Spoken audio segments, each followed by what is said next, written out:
AB Venkateswararao గారు AP intelligence డీజీగా 2014 నుంచి 19 వరకు పనిచేశారు. ఆ తర్వాత వచ్చినటువంటి వైఎస్ఆర్ కాంగ్రెస్ ప్రభుత్వం ఆయన్ని పలు ఆరోపణల మీద సస్పెండ్ చేసింది. దాదాపుగా 5 ఏళ్ళు ఆయనకి పోస్టింగ్ లేదు.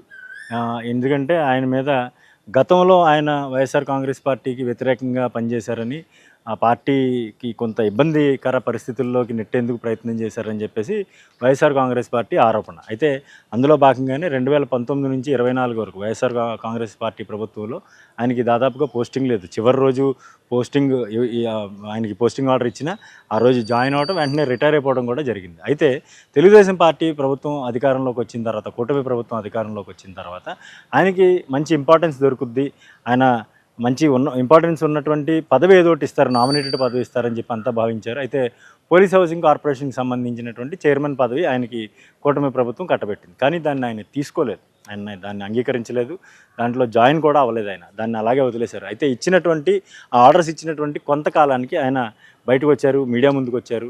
తాను రాజకీయంగా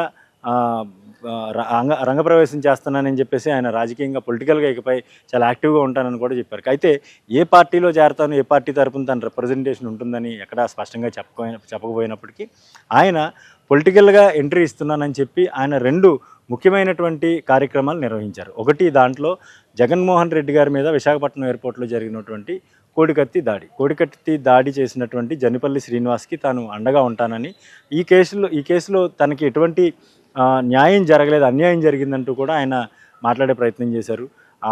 ఆయన కుటుంబాన్ని దగ్గరికి వెళ్ళి పరామర్శించారు, అమలాపురంలో ప్రెస్ మీట్ పెట్టారు. ఈ కేసులో జరిగిన ఎపిసోడ్స్, అంటే ఆ రోజు ఇంటెలిజెన్స్ డీజీగా ఉన్న సమయంలో జరిగినటువంటి ప్రతి వ్యవహారాన్ని ఆయన మీడియా ముందు పెట్టారు. ఆ తర్వాత అతనికి, అంటే జనిపల్లి శ్రీనివాస్కి పూర్తిగా న్యాయపరంగా పూర్తిగా సపోర్ట్ తన వైపు నుంచి ఉంటుంది.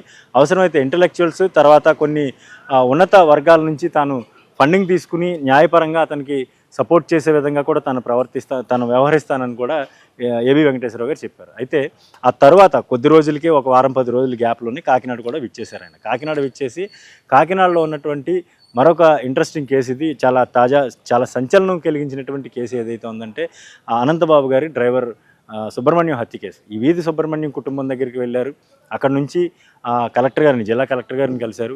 కలెక్టర్ గారిని కలిసి కేసు వ్యవహారంలో అతని కుటుంబానికి రావాల్సినటువంటి కాంపన్సేషన్ కూడా ఇవ్వలేదు, ఆ కాంపన్సేషన్ వ్యవహారం త్వరగా తేల్చాలని చెప్పేసి కూడా దాని మీద నిర్ణయం తీసుకోవాలని కూడా కలెక్టర్ గారిని కలిసి కాకినాడ కలెక్టర్ గారిని కలిసి ఒక రిప్రజెంటేషన్ అయితే ఇవ్వడం జరిగింది. అయితే ఈ 2 కేసులకు సంబంధించి వైఎస్ఆర్ కాంగ్రెస్ పార్టీ ప్రభుత్వాన్ని, అప్పుడు వైఎస్ఆర్ కాంగ్రెస్ పార్టీని, ప్రభుత్వం అంటే అప్పట్లో, ఇప్పుడు ప్రభుత్వం ముందు జరిగినటువంటి సుబ్రహ్మణ్యం హత్య కేసు ఏదైతే ఉందో, ఈ సుబ్రహ్మణ్యం హత్య కేసుని మళ్ళీ వెలుగులోకి తీసుకొచ్చారు. అంటే దాదాపుగా అది అప్పట్లో చాలా ఆరోపణలు వచ్చాయి.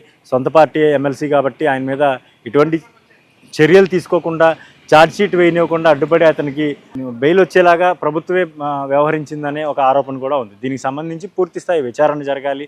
అప్పుడు జరిగినటువంటి విచారణని పూర్తి స్థాయిలో ముందు నుంచి విచారణ చేసుకుని రావాలి. ఒక్క అనంతబాబు గారే కాదు, మిగతా ఎంతమంది ఉన్నారు ఈ కేసులో, ఒక వ్యక్తి వల్ల ఒక వ్యక్తిని చంపడం అవ్వదు కాబట్టి, హత్య చేయడం అవ్వదు కాబట్టి, ఇంకొంతమందిని ఈ కేసులో చేర్చాలని ఒక డిమాండ్ కూడా ఆయన అప్పట్లో చేశారు. అయితే దీనికి సంబంధించి పూర్తిగా ఎటువంటి వ్యవహారాలు, ఎటువంటి వ్యవస్థ ముందు ఈ వ్యవహారం జరిగింది, ఈ 2 కేసులకు సంబంధించి ఎటువంటి న్యాయం జరగాలి, బాధితులకి పక్షాన్ని ఏ విధంగా న్యాయం జరగాలనే తపన ఏబి వెంకటేశ్వరరావు గారిలో కనిపించింది. అయితే దీని అంతటికీ కారణం ఆయన ఇండివిజువల్గా వచ్చి ఆయనే చేశారా, లేదంటే ఎవరన్నా ప్రోద్బలంతో చేశారా అనే ఒక చర్చ వచ్చిన సమయంలో కేవలం ఈయన తెలుగుదేశం పార్టీకి కొంత అనుకూలంగా ఉంటారని అప్పట్లో వార్తలు వినిపించే వైఎస్ఆర్ కాంగ్రెస్ పార్టీ నేతలు కూడా అలాగే విమర్శలు, అలాగే ఆరోపణలు కూడా చేసేవారు. అయితే ఈ 2 కేసులకు సంబంధించి ఆయన ఒక లీగల్ అసిస్టెన్స్ ఇచ్చేలాగా, బాధితుల పక్షాన లీగల్ అసిస్టెన్స్ ఇచ్చేలాగా వ్యవహరించడానికి గల కారణం వెనక ఎవరున్నారనే దాని మీద పరిశీలిస్తే కనుక తెలుగుదేశం పార్టీ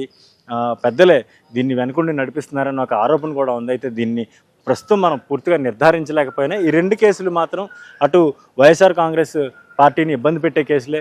2 జగన్మోహన్ రెడ్డి గారి వ్యవహారం కావచ్చు, ఇటు అనంతబాబు గారి వ్యవహారం కావచ్చు. ఈ రెండిట్లో కూడా బాధితులు, అటు చనిపోయినటువంటి వీధి సుబ్రహ్మణ్యం కానీ, ఇప్పుడు బెయిల్ మీద బయట ఉన్నటువంటి జనపల్లి శ్రీనివాస్ కానీ, వీరిద్దరికీ అన్యాయం జరిగింది.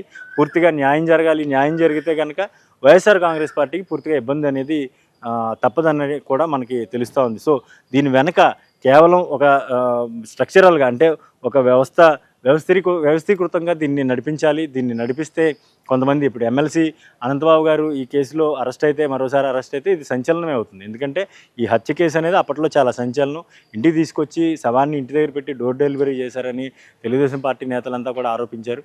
ఆ టైంలో జరిగింది కూడా అదే. అయితే ఈ కేసుకు సంబంధించి ఎటువంటి పురోగతి లేని నేపథ్యంలో దాన్ని మరొకసారి విచారణకి తీసుకురావాలి. దాని మీద ఒక ప్రత్యేకమైన విచారణ జరగాలి. దాన్ని ఒక కేసుని ఒక తుది రూపుకు తీసుకురావాలని అటు దాదాపుగా 6 ఏళ్ళు కావస్తోంది కోడికత్తి ఇన్సిడెంట్ జరిగి. ఆ ఇన్సిడెంట్కి సంబంధించి కూడా ఒక పక్కా క్లియరెన్స్ అయితే రావాలి దీనికి సంబంధించి. ఇతను ఎందుకంటే ఈ జన్నిపల్లి శ్రీనివాస్ అనే యువకుడి పూర్తిగా భవిష్యత్తు నాశనం అయిపోయింది కాబట్టి అతను కూడా న్యాయం జరగాలని చెప్పేసి ఏబి వెంకటేశ్వరరావు గారు డిమాండ్ చేస్తూ ఉన్నారు. సో ఈ 2 కేసులకు సంబంధించి ఆయన ఒక భుజానికి ఎత్తుకోవడానికి గల కారణం ఏంటంటే దీని వెనుక తెలుగుదేశం పార్టీ పెద్దలు ఉన్నారు, కావాలని ఏబి వెంకటేశ్వరరావు గారిని నడిపిస్తూ ఉన్నారనే ఒక ఆరోపణ అయితే జరుగుతుంది. అయితే ఇది ఎంతవరకు వాస్తవం అనేది మనం చెప్పలేకపోయినప్పటికీ ఈ 2 కేసుల వ్యవహారంలో వైఎస్ఆర్ కాంగ్రెస్ పార్టీకి కాస్తంత ఇబ్బంది కలిగే పరిణామాలే కనిపిస్తాయి.